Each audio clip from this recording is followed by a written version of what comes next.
લોકોને હર હર મહાદેવ। શ્રાવણ માસમાં ભૂલથી પણ ન કરીએ આ કામ। સ્કંદ પુરાણ અનુસાર એવું કહેવામાં આવે છે કે પવિત્ર શ્રાવણ મહિનામાં કોઈ પણ વ્યક્તિએ પોતાના શરીર અથવા માથા પર તેલ ન લગાવવું જોઈએ। આ મહિનામાં તેલ લગાવવું શુભ માનવામાં આવતું નથી। હિન્દુ ધર્મમાં શ્રાવણ માસને ખૂબ જ શુભ અને મહત્વપૂર્ણ માનવામાં આવે છે।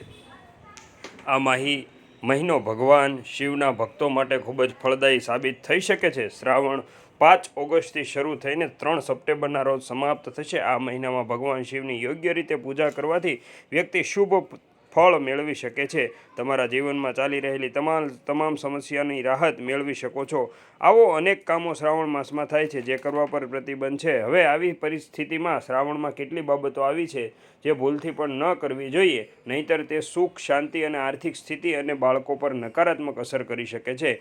શ્રાવણ મહિનામાં ભૂલથી પણ તેલ ના લગાવો। સ્કંદ પુરાણ અનુસાર એવું કહેવામાં આવે છે કે પવિત્ર શ્રાવણ મહિનામાં કોઈ પણ વ્યક્તિ પોતાના શરીર અથવા માથા પર તેલ ન લગાવવું જોઈએ। આ મહિનામાં તેલ લગાવવું શુભ માનવામાં આવતું નથી, જેના કારણે વ્યક્તિને બીમારીઓનો સામનો કરવો પડી શકે છે। અશુભ પરિણામ પણ આવી શકે છે। શ્રાવણ મહિનામાં ભૂલથી પણ વાળ ના કાપો। ધાર્મિક માન્યતાઓ અનુસાર એવું કહેવામાં આવે છે કે શ્રાવણ મહિનામાં ભૂલથી પણ વાળ કે દાઢી કાપવામાં બચવું જોઈએ। આ કારણે વ્યક્તિને અશુભ પરિણામ મળી શકે છે। ઉપરાંત વ્યક્તિને જીવનમાં હંમેશા અવરોધ સામનો કરવો પડે છે। શ્રાવણ મહિનામાં દૂધનું સેવન ન કરવું જોઈએ।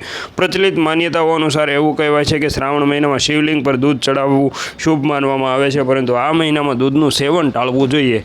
તેનાથી વ્યક્તિને શુભ ફળ મળતું નથી। શ્રાવણ મહિનામાં પલંગ પર સૂવું નહીં। પવિત્ર શ્રાવણ માસ દરમિયાન ઉપવાસ કરનારે જમીન પર સૂવું જોઈએ। આ મહિનામાં કોઈ પણ વ્યક્તિએ પલંગ પર ન સૂવું જોઈએ। માન્યતાઓ અનુસાર જે લોકો શ્રાવણ મહિનામાં વ્રત રાખે છે તેઓએ તે સમયે સૂવું જોઈએ।